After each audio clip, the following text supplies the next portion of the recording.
3D ShapeShifter is another product from Metal that allows you to design and animate 3D logos along with morphing 3D shapes. Let's take a look at this plugin. So I'm here in my chapter 4.5 composition, and we're going to take a look at Metal ShapeShifter. To keep this in perspective, let's compare this to Freeform Pro and the built-in ray traced renderer that we covered in the first movie. There's also going to be a Cinema 4D renderer in After Effects that's coming soon too. So there are a few lights in my scene that you can see down here, as well as I have a camera, and I've got a couple 2D layers that aren't interacting with the lights of the camera just yet.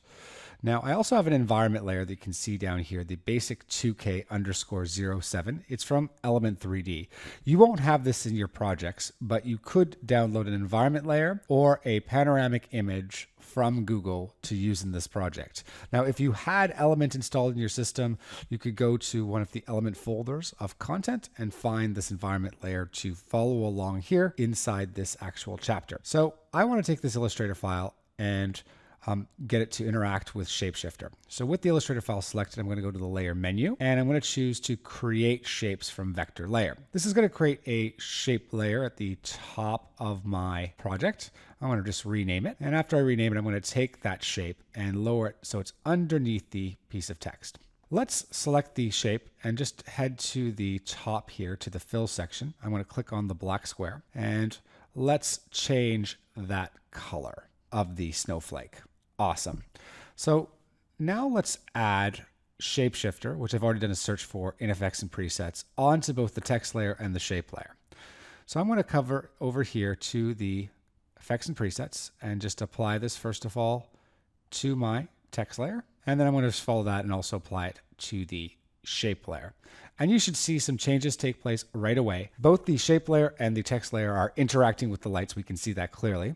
And they're actually also interacting with our camera. To get a better perspective on this, just keep in mind that these are also 2D layers. They're not 3D, but they're still interacting. I'm going to hit the C key right now just to select my orbit tool and navigate around the scene so we can see both the text and the snowflake from a different angle. And we can see that that's clearly extruded.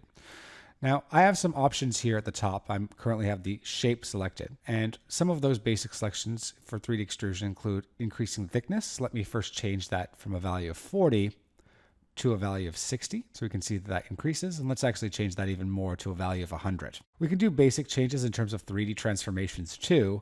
I'm just going to take the position Z value and scrub this snowflake back. So this is always great when you have multiple 3D layers or objects in your scene. You can easily change where they're positioned. Just navigating around there with my camera. Let me close out this 3D transformation section, and things really start to get interesting when we work our way down. You'll see that similar to Freeform Pro, if you followed along in the last movie, we have the option for displacement mapping. There's a whole section of how we can add displacement maps, which is going to break distortion into our shape. We also have reflection mapping. So here's my basic 2K07 panoramic image from Element 3D. And if I head over to the reflection mapping section here, I'm going to hit the disclosure triangle. And under reflection layer, I'm going to change that from none to the basic 2K panoramic image. And right now that shape gets filled with reflections. I don't want it to be so strong, so I'll head to reflection blending and change the amount to vivid light. You can see there now that it's a nice mix between the color of the snowflake and the reflections in my project. I'm going to select my text layer now. And under reflection mapping, I'm also going to choose that same reflection layer. So I'm going to go to the basic 2K07 JPEG. Great, it keeps that reflection. And let's just head to the reflection blending and also choose that vivid light. So we've got a mixture of the color of each of the layers mixed with the reflections. I'm just going to hit the disclosure triangle to close this out. So things can start to get really interesting when we start to deform our shapes, or in this case, our After Effects texts. So I'm going to open up this section here on my text under World Space Deformations, this section, and I'm going to open up Deformation 1. And the first thing that we're going to do is we can bend and twist our objects in this section. You might have seen some similarities between this and Element 3D. The way this works is we first of all need to activate a display region. So I'm going to click here so you can see the displays region. It's a box around your text. You can see this on the left and right.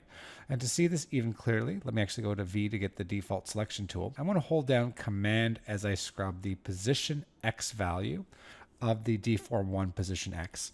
And you can see that box moving across my text. So by default, it's usually right in the center of the layer or object that you've applied ShapeShifter to. Now I'm going to just minimize the size here. We don't need this box to be so big. So I'm just decreasing its size in X, and then I'm going to just play around with its position to try to center it a little bit better. Now, in order to get some deformation on our text, we need to play around with the deform type first. Currently, it's set to twist, and I want to switch this from twist to bend. Now, in order to have some bend, we need to play with the deform 1 amplitude, which is currently set to 0%. I'm just going to take this value and scrub it out a little bit. And we're going to settle on a value of around 40. Now you can see that your text is clearly bent because it's in the deform 1 display region. Awesome. I'm just going to orbit around the scene so you can see that a little bit better. It may be a good idea just to move our text a little bit closer to the snowflake. So I'm going to go back up to my 3D transformation settings and under position C, just start to scrub back so the text is closer to the snowflake shape layer. Excellent. I'll just close out my 3D transformation section and continue here with the deformation properties. So what we could do is actually set up a little animation here where the text is bent at first and then it's no longer bent as soon as the text is outside of the box. Let me move my current time indicator to the beginning here, and let's play with the deform position X by clicking the stopwatch to create a keyframe. I'll move just past 2 seconds and then start to scrub the position X. So I'm just going to scrub this value, and you can see as soon as the text is outside of the box, no deformation is there. Excellent. So I'm just going to move to the beginning of the project and play this back. Text inside of the display region, we've got some bending taking place. Text outside, no bending taking place. This is exactly what we're looking for. So I'm just going to close out this section here, and let's go into the generator section, but we're going to do this on our snowflake shape layer. So I've got my snowflake shape layer selected, and first thing I'm going to do is go down here to the generator section. I'm going to increase the grid size Z to 5 from the 1 value and hit C to orbit around my scene. And we'll see clearly that no change has taken place right now on our snowflake. But the minute I start to play with the grid offset value, I'm going to go down here to grid offset and scrub that to a value of around 400. You can see that 5 snowflakes are now spread out in Z space. So this is actually a replicator or built-in replicator in ShapeShifter that we can use.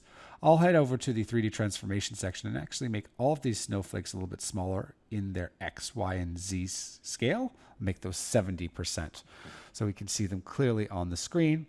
Excellent. I'm also going to go to my view options in the composition window and just turn off my layer controls so we don't see those outlines around my snowflake. Just a clearer view of our scene. Close out that 3D transformation section and go back to my generator tab. And besides these controls that we've used for grid size and grid offset, we've also got the ability to kind of create some cool pattern as well as some randomization here with the instances of our shape layer. So I'm going to go here to the rotation Z and make that amount 59 degrees in rotation Y. And you can see that each snowflake is rotated around itself. Let me increase the ambient light here to 50 just to add a little bit more light to the scene. Excellent. I'll head back into the snowflake shape. And under the generator, I'm also going to play with the spiral rotation Y parameter. You can see that there's just a little bit of randomization between my snowflakes. Great.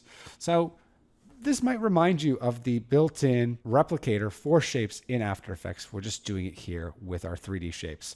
So to find out more information about Metal ShapeShifter, simply head to metal.com. There's a ton of information there. So take a look at metal.com to find more information about ShapeShifter AE and how it can help you with your 3D workflow.